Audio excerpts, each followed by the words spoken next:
Well, good Monday morning from here to wherever you are at whatever time you are.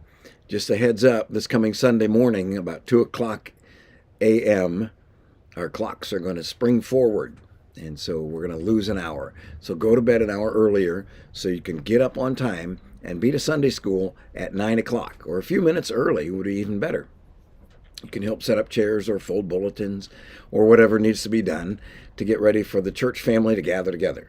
So if you want to show up at 8:45 or so, that'd be great. And then you can participate in the Bible studies for adults and children, one or the other, wherever you land. The Apostle Paul, here in his letter to the Corinthians, is challenging them. He says, look, all the Corinthian pagans that have now become Christians, these guys have been converted. They do not want anything to do with their former manner of worship. They want to leave that behind. They want nothing to do with those idols that they worshiped before, those gods and goddesses who really are demons with some degree of power, some degree of authority in the natural world, and yet they are not holy. Often they will put on a mask. They will disguise themselves as angels of light when in reality they are demons. They are angels of darkness.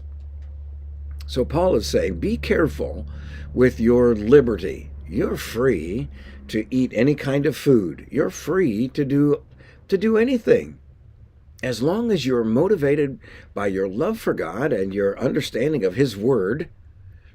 So we know that eating meat that's been offered to an idol doesn't mean anything, as long as you cook it right. But not everybody understands that.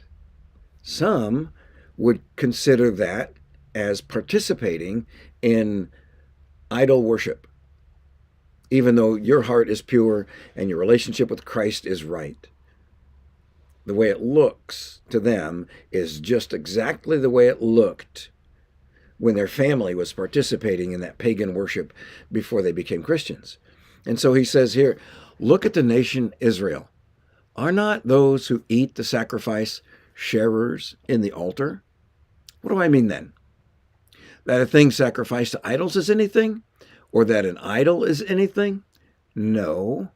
But I say that the things which the Gentiles sacrifice, they sacrifice to demons and not to God. And I do not want you to become sharers in demons. Don't participate. In another place we read, avoid even the appearance of evil. That's why a couple living together that says, we're not committing fornication, we're just living in the same house. That is absolutely the appearance of evil. When a Christian participates in a feast and a dinner or banquet, that a Gentile would say, that is worshiping this idol, then the Christian needs to be very, very careful. Probably even avoid that banquet, even though the food is fine. But the appearance of participating with demons may bring you close enough to the line where you actually do participate with demons. And Paul says, I do not want you to do that.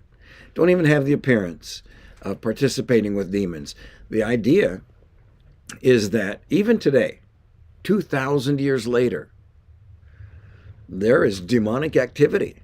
These demons are desiring your attention and your allegiance to distract you from the truth, to divide you from the church, to destroy your faith and bring shipwreck to your life, so that you don't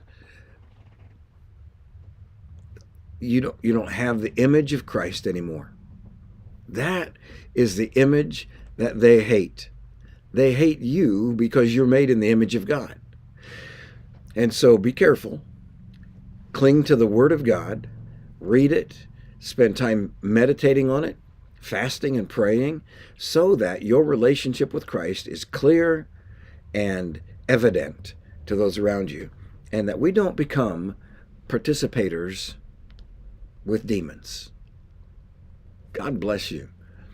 He loves you, and his love flowing through you toward those around you, and his love flowing through me toward those around me, ought to make a difference in our culture.